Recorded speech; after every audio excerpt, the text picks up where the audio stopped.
अयोध्या, जिसे अविनाशी नगरी कहा जाता है, भगवान राम का जन्मस्थान है।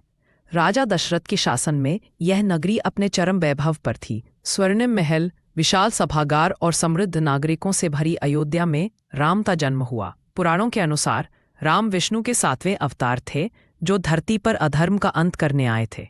ऋषि विश्वामित्र ने युवा राम और लक्ष्मण को अपने साथ वन में ले जाकर दिव्य अस्त्रों की शिक्षा दी। इस दौरान राम ने ताड़का राक्षसी का वध किया और अहिल्या का उद्धार किया। यह प्रशिक्षण राम को एक परिपूर्ण योद्धा और धर्मगम्य राजकुमार बनाने की नींव थी। मिथिला में सीता के स्वयंवर में भगवान शिव का विशाल धनुष केवल राम ही उठा सके। जब राम ने धनुष पर प्रत्यंचा चढ़ाई तो वह टूट गया। इस घटना ने न केवल राम सीता के विवाह का मार्ग प्रशस्त किया, बल्कि यह भी सिद्ध किया कि राम कोई साधारण मनुष्य नहीं थे। राजा दशरथ की तीसरी पत्नी कैकेयी ने अपने 2 वरदानों का उपयोग कर भरत को राजा और राम को 14 वर्ष के वनवास भेजने की मांग की। धर्म के पालन में राम ने बिना किसी आपत्ति के वनवास स्वीकार किया। यह घटना रामायण की कथा का एक महत्वपूर्ण मोड़ साबित हुई। वनवास के दौरान रावण की बहन शूर्पणखा ने राम और लक्ष्मण को प्रलोभन देने का प्रयास किया। जब उसने सीता को हानि पहुंचाने की कोशिश की तो लक्ष्मण ने उसकी नाक काट दी। यह घटना रावण के क्रोध का कारण बनी और सीता हरण की भूमिका तैयार की। रावण ने स्वर्ण मृग का छल अपनाकर सीता का हरण किया। पक्षीराज जटायु ने सीता को बचाने का प्रयास किया, परंतु रावण ने उसे घायल कर दिया। मरते समय जटायु ने राम को सीता के अपहरण की सूचना दी।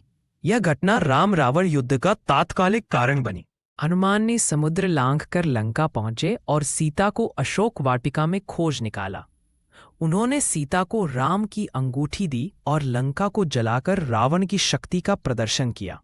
हनुमान की यह यात्रा राम रावण युद्ध की पूर्व सूचना थी। वानर सेना ने नल नील के नेतृत्व में समुद्र पर पत्थरों का पुल बनाया, जिसे राम सेतु कहा गया। इस पुल के माध्यम से राम की सेना ने लंका पर आक्रमण किया। यह अभियान मानव देवता और वानरों के बीच अद्वितीय सहयोग का उदाहरण बना। लंका में भीषण युद्ध हुआ, जिसमें राम और रावण के बीच अंतिम द्वंद्व हुआ।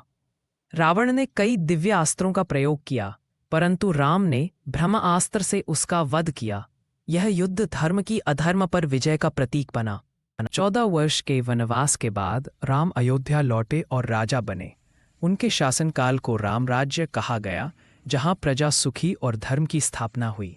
दीपावली के दिन अयोध्या नगरी दीपों से जगमगा उठी। यह परंपरा आज भी भारत में मनाई जाती है।